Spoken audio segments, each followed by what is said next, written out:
எல்லாரும் நீங்க ஏசப்பா வரைஞ்சவங்க தானே. ஆனா ஏன் நாட்களையும் வருஷங்களையும் காலங்களையும் பார்த்து இது நல்ல நேரம் இது கெட்ட நேரம் அப்படின்னு பாக்குறீங்க? தப்பு தானே. என்னது தப்பு இல்லைன்னு நினைக்கிறீங்களா?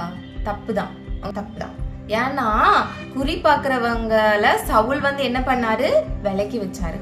ஆனா சாமுவேல் இறந்ததுக்கு பிறகு இவரே என்ன பண்ணிட்டாரு, குறி கேட்கறவங்க கிட்ட போய் சாமுவேலே எழும்பி பண்ண வர முடியுமா, நான் இந்த யுத்தத்துல ஜெயிப்பனா அப்படின்னு போயிட்டு குறி கேட்க போனாரு. அவருடைய ராஜ்யபாரம் அழிஞ்சுது, அப்படிதானே. சோ அதனாலதான் குறி கேட்க கூடாது, கடவுள் நம்மள அடிப்பாரு அப்படின்னு நிறைய பேர் நினைச்சிட்டு இருக்கோம்.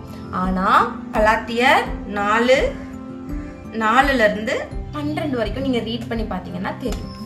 அதாவது ஒரு அம்மா அப்பா இருக்காங்க, அவங்களுக்கு ஒரு பையன் இருக்கான். அந்த பையன் எப்படி இருக்கான், ஒரு குழந்தையான ஒரு பையனா இருக்கான். இவங்க வீட்டுல ஒரு வேலைக்காரனும் இருக்கான். ஓகே, இந்த வேலைக்காரன் ஒரு பெரிய இளைஞனா இருக்கிறான். ஆனா அந்த பையன் சிறு பிள்ளையா இருக்கிறான். இப்ப இந்த ரெண்டு பேருக்கு ஏதாவது டிஃபரன்ஸ் இருக்கா? இவன் அடிமை, இவன் சிறு பிள்ளை. ஆனா இவன் சிறு பிள்ளையா இருந்தாலுமே இவன் எப்படி இருக்கிறான்னா அடிமையா தான் இருக்கிறான்.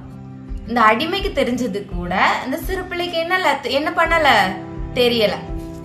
சோ இவனும் அடிமையாகத்தான் இருக்கிறான், இவன் தெரியாம என்ன பண்ணிட்டு இருக்கிறான், அடிமையாகத்தான் இருக்கிறான். அதனால இந்த எஜமான், அதாவது அவங்க அம்மா அப்பா சொல்றத மட்டும்தான் யார் கேட்க முடியும், இந்த அடிமை கேட்க முடியும். இந்த அடிமை என்ன பண்ண முடியாது, சுயாதீனமாக ஒரு முடிவை எடுக்க முடியாது. ஓகேவா? அப்போ அடிமை என்ன பண்ண முடியாது, சுயாதீனமாக ஒரு முடிவை எடுக்க முடியாது. அதே போல இந்த சிறு பிள்ளையும் சுயாதீனமான ஒரு முடிவை எடுக்க முடியாது. ஓகே, என்னங்க இது சொல்ல வரீங்க அப்படின்னு யோசிக்கிறீங்களா? சரி, ஓகே. இப்ப நாம என்ன பண்றோம், இந்த அடிமையும் ஒரு இளைஞனா இருக்கிறான். ஆனா அந்த சிறு பிள்ளை என்ன பண்றான், ஒரு வாலிப பிராயத்துக்கு வளர்றான். அந்த புத்திரன் அப்படின்னு சொல்லக்கூடிய ஒரு ஸ்தானத்துல வந்தாச்சு. ஓகேவா? இப்போ இந்த புத்திரன் என்ன பண்ணுவான், அவனுக்கு ஒரு மெச்சூரிட்டி வந்துடும். சோ அவன் என்ன பண்ணுவான், நானே ஒரு சில விஷயங்கள் நான் முடிவெடுக்கிறேன் அப்படின்னு சொல்லிட்டு முடிவெடுப்பான். இவங்க அம்மா அப்பாட்ட போய் சொல்லும் போது ஒரு சில முடிவு நல்ல முடிவா இருக்கும்போது இவங்க அம்மா அப்பா என்ன சொல்லுவாங்க, ஓகேடா பண்ணு அப்படின்னு சொல்லுவாங்க. கரெக்டா? பண்ணு. அப்போ இன்னைக்கு அம்மா அப்பா சொல்ற ஸ்தானத்துல இருந்து இன்னைக்கு இவன் என்ன பண்ணிட்டான், இவன் அம்மா அப்பாவுக்கு சொல்லி கொடுக்குற ஒரு மெச்சூரிட்டிக்கு வந்துட்டான். சோ வரும் பொழுது இவன் இப்ப எப்படி இருக்கான், பெரிய ஆள் ஆயிட்டான். இப்ப இவனை அடிமை கூட நம்ம ஒப்பிட முடியுமா? இல்ல.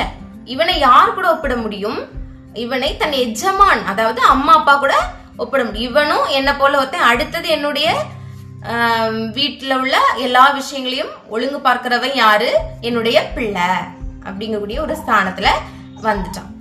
சோ இப்படிதாங்க நாமளும் இயேசுவை அறிகிறதற்கு முன்னாக, அதாவது இயேசுவை அறியாம சும்மா பேர் கிறிஸ்தவங்களா நான் இருக்கேன் அப்படின்னு சொல்லிட்டு இருக்கிறவங்களுக்கும் இதுதான். அதாவது மூழ்கி ஞானஸ்தானம் எடுக்காம ஆண்டவரை அறியாம, சில பேர் மூழ்கி ஞானஸ்தானம் எடுத்திருப்பாங்க, அப்புறமா ஆண்டவரை அறிய முடியாது.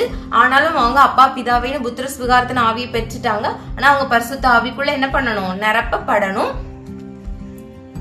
அப்படி எல்லா விஷயங்களையும் கற்று தேர்ந்து ஞானஸ்தானம் பெற்று இதுக்குள்ளே வராங்களே, இந்த அப்பா பிதாவையும் கூடிய புத்திர சுகாரத்தின் ஆவி பெறுறாங்களே, இவங்க என்ன பண்றாங்கன்னா இந்த குழந்தைகளாக இல்லாம, அதாவது பழைய விக்கிரகங்களுக்குள்ள போகாம அந்த குழந்தைகளாக இல்லாம இவங்க இப்ப என்ன பண்றாங்க, ஆண்டவரை அறிஞ்சாச்சு, நீ ஏசப்பா சொல்றதன்படி நடக்கணும் அப்படின்னு சொல்லிட்டு வந்தாச்சு.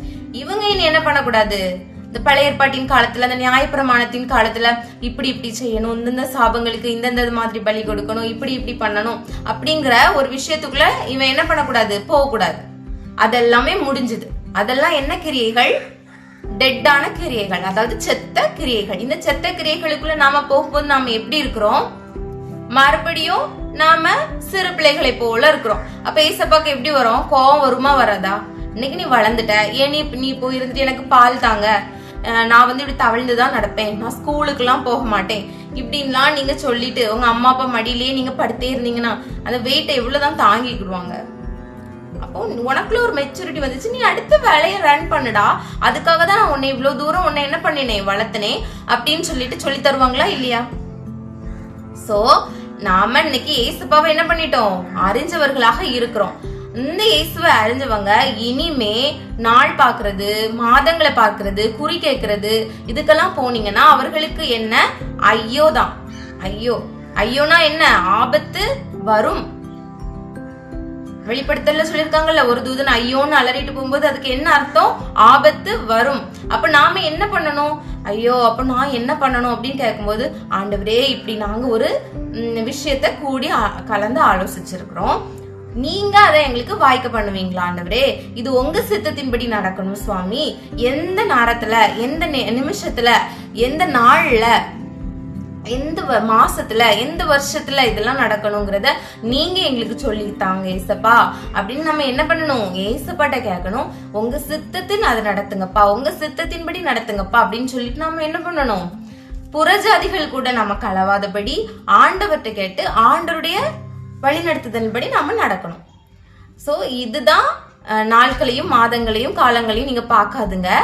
நியாயப்பிரமாணத்தின் கிரியைகள் செத்த கிரியைகளுக்குள்ள போகாதீங்க, ஆவியின் பிரமாணத்திற்குள்ள வாங்க. இன்னைக்கு நிறைய பேர் எப்படி இருக்காங்க தெரியுமா? நம்ம கிறிஸ்டியன்ஸ் எப்படி இருக்காங்க தெரியுமா? இயேசுவை அறிஞ்சவங்க எப்படி இருக்காங்க தெரியுமா? நம்மளுக்கு என்ன ஒண்ணுமே கிடையாது, ஜாலியாவே இருக்க முடியாது. ஆனா அவங்க எவ்வளவு நல்ல நாள்லாம் வச்சு, எவ்வளவு ஃபங்க்ஷன்ஸ் எல்லாம் வச்சு, எவ்வளவு அழகா இது பண்ணிருக்காங்க. சோ இங்க இருக்கிறத வரைக்கும் நான் அங்க இருக்கிறதா நல்லது அப்படின்னு நினைச்சிட்டு இருக்காங்க. அது இருதயத்துல எகிப்த நினைச்சிட்டாங்க. நம்ம பரம கானானுக்கு நம்ம எப்படி போக போறோம்? சந்தோஷமா போக போறோம். அந்த கானான் தேசம் அவ்வளவு அழகா இருக்கு அப்படிங்க அந்த எண்ணத்தையே அவங்க விட்டுட்டு என்ன பண்ணிட்டாங்க? எகிப்தோட ஞாபகத்திலே இருக்காங்க. நாம போறக்கூடியது மேலான பாதை அப்படிங்கறத அவங்க மறந்து இன்னும் எதுக்குள்ளே இருக்காங்க? அடிமைத்தனத்துக்குள்ளேயே போகணும் அப்படின்னு ஆசைப்படுறாங்க. சோ இப்படி எல்லாம் ஆசைப்படும் போது ஏசப்பா வேதனைப்படுவாங்களா இல்லையா? வேதனைப்படுவாங்க. அப்ப நாம என்ன பண்ணணும்? இந்த அடிமைத்தனத்துக்குள்ள இருந்து ஆண்டவர் எங்க இவ்வளவு தூரத்துக்கு கொண்டு வந்தாங்களே, இனி நான் அதை நினைக்க கூடாது. ஆண்டவரே ஒரு யோசுவாவும் காலேபும் போல ஒரு விசுவாசம் உள்ள சந்ததிகளா நாங்க என்ன பண்ணணும்? வளரணும் ஏசப்பா. எங்க விசுவாசத்தை உறுதிப்படுத்துங்க ஏசப்பா, எங்க விசுவாசத்தை இன்னும் வளர்த்துங்க ஏசப்பா. உங்களை பத்தி நாங்க இன்னும் என்ன பண்ணணும்? புரிஞ்சுக்கொள்ளணும் ஏசப்பா, உங்களை நாங்க இன்னும் அறிஞ்சுக்கொள்ளணும் ஏசப்பா அப்படின்னு ஆண்டவருக்காக நாம என்ன பண்ணணும்? எழும்பி பிரகாசிக்கிற பிள்ளைகளா மாறணும். வழி விலகுகிற அந்த விக்கிரகத்தின் கிரியைகளுக்குள்ள நம்ம போகக்கூடாது. அதற்காக நாம என்ன பண்ண, நாங்க அதுக்குள்ள நாங்க வரமாட்டோம், ஏசப்பாக்காக நாங்க இப்படி வாழ்வோம் சொல்லி அவங்களை என்ன பண்ணக்கூடாது? தீண்டத்தகாதவர்களாக நாம என்ன பண்ணக்கூடாது? ஒதுக்கி வைக்க கூடாது. எந்த ஒரு தருணம் கிடைக்கும் போது ஏசப்பா இவங்க ரட்சிக்கப்படணும் ஏசப்பா, இவங்க உங்களை அறிஞ்சு கொள்ளணும் ஏசப்பா, இவங்க உங்களுக்கு மேல ஏசப்பா வாஞ்சியா இருக்கணும் ஏசப்பா, பக்தி உள்ள ஜனம் ஏசப்பா, பக்தி உள்ள சந்ததி ஏசப்பா, என்ன எடுத்தீங்களே, என்ன இந்த மாதிரி ஒரு குப்பையான இடத்துக்குள்ள இருந்தாலும் ஏசப்பா என்ன தூக்குனீங்க, இதே போல எல்லா மக்களையும் ஏசப்பா உங்களுக்குள்ள கொண்டு வாங்க சுவாமி. ஒரு ஆத்துமா மனம் திரும்பி ஞானஸ்நானம் பெறும் பொழுது பரலோக ராஜ்யத்துல எப்படி இருக்குது? பெரிய மகிமையா இருக்கிறது, சந்தோஷமா இருக்கிறது பரலோக ராஜ்யம். அப்போ ஏசப்பாக்கு எவ்வளவு சந்தோஷம் இருக்கும். அப்படி நாம என்ன பண்ணணும்? அவர்களுக்காக ஜெபிக்கணும். அந்த இடத்துல போகும்போது நம்ம அவர்களுக்காக பாரப்பட்டு ஜெபிக்கணும். சில பேர் சொல்லும் போது கேட்க மாட்டாங்க, நம்ம அவங்க கூட என்ன பண்ணக்கூடாது? போராட கூடாது. ஆண்டவருக்காக இன்னும் நான் ஏசப்பா உங்களுக்காக நான் என்ன செய்யணும் அப்படின்னு கேட்டுட்டு அவருடைய சித்தத்தை செஞ்சுட்டு போயிட்டே இருக்கும். பரம கானானாகி அந்த இயேசுவை, அவரு தாங்க கானான், அவருதான். ஒரு பாட்டுல வருமே, கானானை சேர்ந்ததும் கண்டு கொண்டேன், சுமந்தவர் மேலான கானான் என்று. அப்ப அந்த கானானாகி அவர்கிட்ட நாம போகணும்னா நாம என்ன பண்றது? கீழான அத்தனை விஷயங்களை மறந்து ஆண்டவருக்காக, ஆண்டவருடைய ராஜ்யத்திற்காக நாம என்ன பண்ணணும்? ஓடணும். இனிமே நாட்கள், மாதங்கள், காலங்கள் இதெல்லாம் நீங்க என்ன பண்ணக்கூடாது? குழந்தைகளாக அடிமைத்தனத்திற்குள்ளாக இருக்கிற அந்த ஜனங்களை போல, அவர்கள் இன்னும் தேவனை அறியவில்லை. நீங்க என்ன பண்ணிட்டீங்க? தேவனை அறிஞ்சிட்டீங்க. இனி நீங்க அந்த கிரியைகளுக்குள்ள போக கூடாது. போனா செத்த கிரியைகளுக்குள்ள நீங்களும் போறீங்க. அப்ப நீங்க எப்படி இருப்பீங்க? அது குழந்தைங்க, உங்களுக்கு தெரியாது, அவங்களுக்கு அது செத்த கிரியைன்னு தெரியாது. ஆனா உங்களுக்கு அது செத்த கிரியை. ஏன்னா நீங்க உயிர் பெற்றுட்டீங்க, நீங்க நிறைய ஞானத்தை அடைஞ்சிட்டீங்க. இந்த வளர்ச்சிக்கு வந்த நீங்க கீழே இருக்கக்கூடிய வளர்ச்சியை நீங்க பார்த்தா எப்படி நினைப்பீங்க? வேண்டாத இந்த வளர்ச்சியோட நான் நல்லா வளர்ந்துருக்கேனே அப்படிதான் நினைப்பீங்க. அப்போ நீங்க அதற்குள்ள போகும்போது எப்படி இருக்கும்? விழுந்ததா தானே இருக்கும். சோ இனிமே நாட்கள், காலங்கள், மாதங்களை பார்க்க கூடாது. அவங்க உங்ககிட்ட கேட்கணும், இது நல்ல நாள் அப்படின்னாப்ப ஆண்டவர் படைச்ச எல்லா நாளுமே நல்ல நாள் தான், ஏசப்பாட்ட நான் கேட்டு சொல்றேன் அப்படின்னு நீங்க என்ன பண்ணணும்? அவர்களுக்கு ஒரு முன்னோடியா வாழ்ந்து காட்டணும். எப்படினாலும் போராட்டம் வருங்க, ஸ்ட்ரகிள்ஸ் வருங்க, பாடு வரும். அந்த பாடுலயும் நாம என்ன பண்ணணும்? ஏசுப்பாவை உயர்த்தி நம்ம என்ன பண்ணணும் சொல்லணும். ஒரு யோபு தாத்தாக்கு வராத பாடா நமக்கு வரப்போகுது இந்த உலகத்துல. யோபு தாத்தா எவ்வளவு பாடுபட்டாங்க. அப்ப ஏசப்பா படாத பாடா நமக்கு வரப்போகுது. அப்ப ஏசப்பா நமக்கு என்ன தந்திருக்காங்க? பலன் தந்திருக்காங்க. அவரையே நமக்கு தந்திருக்காங்க. அந்த பலன் நமக்கு போதும். ஓடிக்கிட்டே இருப்போம். நாட்கள், மாதங்கள், காலங்கள், வருஷங்கள் எல்லாமே நல்ல நாள் தான். தேவன் இதை நல்லது என்று கண்டார். இந்த காலம், நாட்கள், மாதம் எல்லாமே நல்லது என்று கண்டார். அதனால நம்ம ஆண்டவருடைய வார்த்தைகளை சுமந்தவர்களாக சென்றுட்டே இருப்போம். செத்த கிரியைகளுக்கு நீங்களாகி நாம வாழுவோம். ஆமேன்.